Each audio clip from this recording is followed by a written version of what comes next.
Good morning, everybody. It's a rainy day here at the Hickman Ranch, and so I'm doing the front porch thing, so there's a little bit of an echo going on.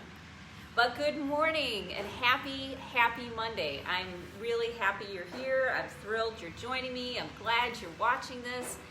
You know, this is so important for us to watch things every day and think of things every day that put you on the right track.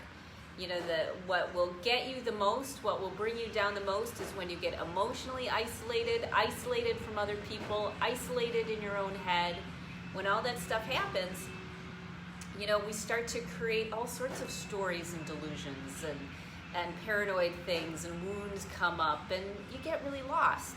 And so I have to tell you, I'm really glad you're here, and I'm really glad you're watching this.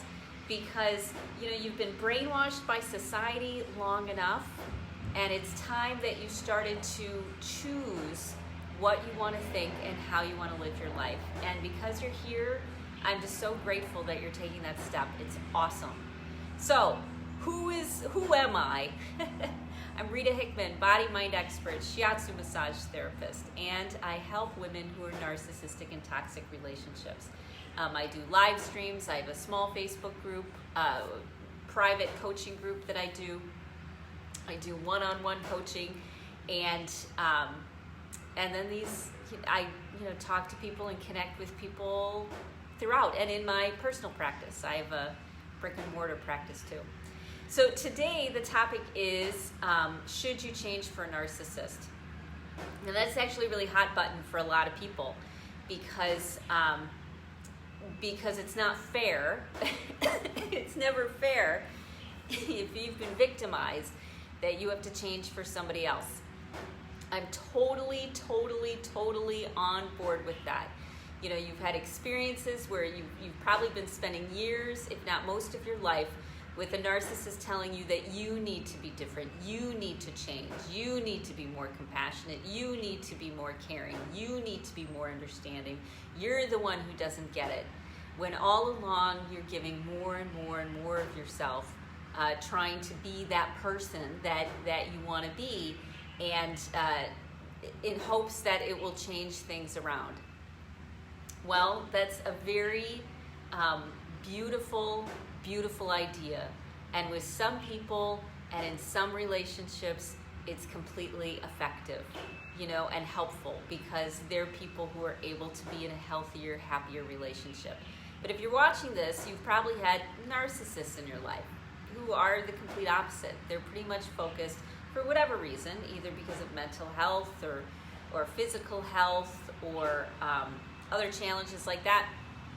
For whatever reason, their main focus is on themselves, how they feel, and doing whatever they have to do to make themselves feel better.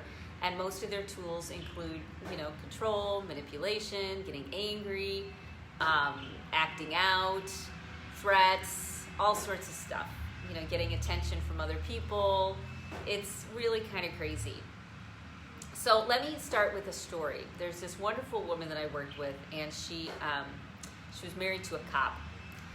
And he was physically violent with her, you know, so there was domestic abuse, and she had 2 children in the house, 2 young girls.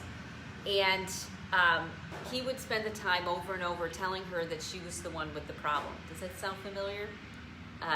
He over and over, you're the one with the problem, you need to change, you need to get help, what's wrong with you, you're oversensitive, why are you overreacting, the whole 9 yards.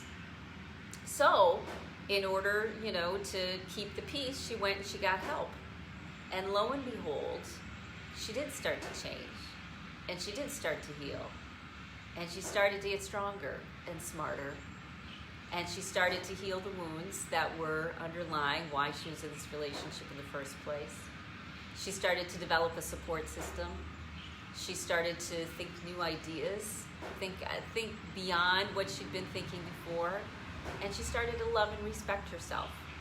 And so what happened is, because she changed, because she evolved at the demand of the narcissist, she actually became the higher version of herself. And she took her kids and she left. And she was able to help her children still have a relationship with their father, so that wasn't lost, while at the same time still protecting herself, moving forward, getting done what she needed to be done, and being happy.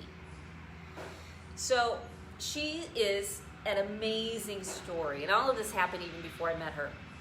By the time I met her, it was a couple decades later. Her, children had grown. She just retired. She was married to an amazing man. She was about to, go out east. It was fantastic. She was healthy. She was happy, and but she was coming to see me because some old things were coming up around her family. So I want you to consider that. It's really easy to get angry, very, very angry, and fearful and anxious and upset and overwhelmed and tired when a narcissist is telling you over and over that it's your fault. When I was a kid, one of the blessings I got from the drama that I was in is I realized that I was the only one who had control over how I felt. Granted, it turned into some poor coping skills, like disassociation. But I knew at the end of the day that I was fully responsible for my life, how I felt, what I was experiencing, and I didn't need anybody else's validation or authority to do that. And that was a real gift from some of the traumas that I went through. Not everybody gets that. Not everybody ends up in those situations where they realize that it is them. Their life and their happiness is completely up to them. Now, what that gift gave me is it gave me the insight and the understanding that when I wasn't happy, it meant that I needed to do something in order to be happy. I needed to make a change. I needed to get the help that I needed. I needed to reach out. I needed to challenge myself. I needed to look at my old wounds. And because of that mindset, that's been the path I've been on for a very long time, a healing path, a path that says if you're not happy, take full responsibility for the fact that you're not happy and look at what you can do and what you need to do in order to get your life back, in order to enjoy the way that you're living. So it's completely unfair when a narcissist spends all of their time blaming you and telling you that it's your fault and that you need to change and you're the one that has problems. One of the best things you can do is say, you know what? You're right. You're right. And then go get help. Go get coaching and support.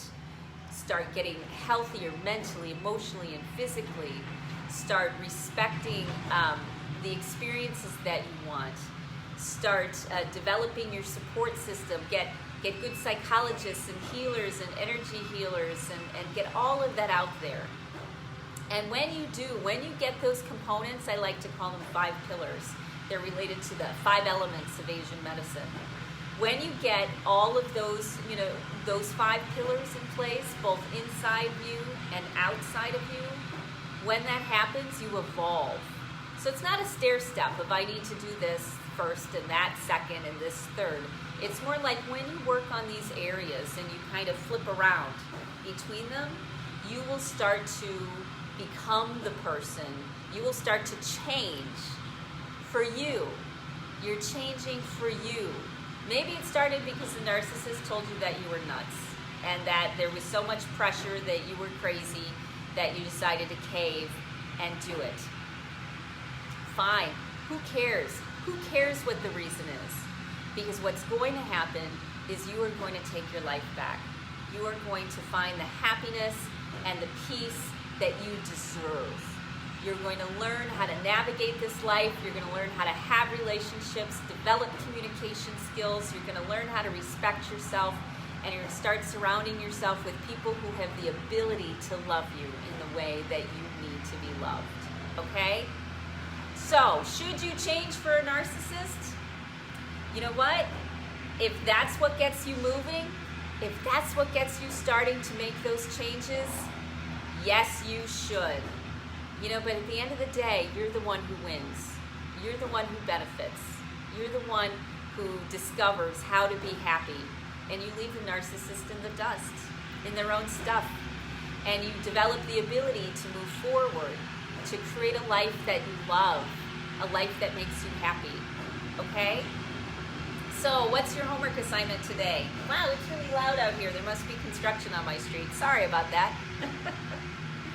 So what's your homework assignment today? Today I want you to reach out in some way, whether it's reaching out and getting new information. Hay House is one of my favorite places to get new information. Whether it's starting to investigate the perfect therapist that can help you move forward, that understands toxic relationships, or the perfect coach.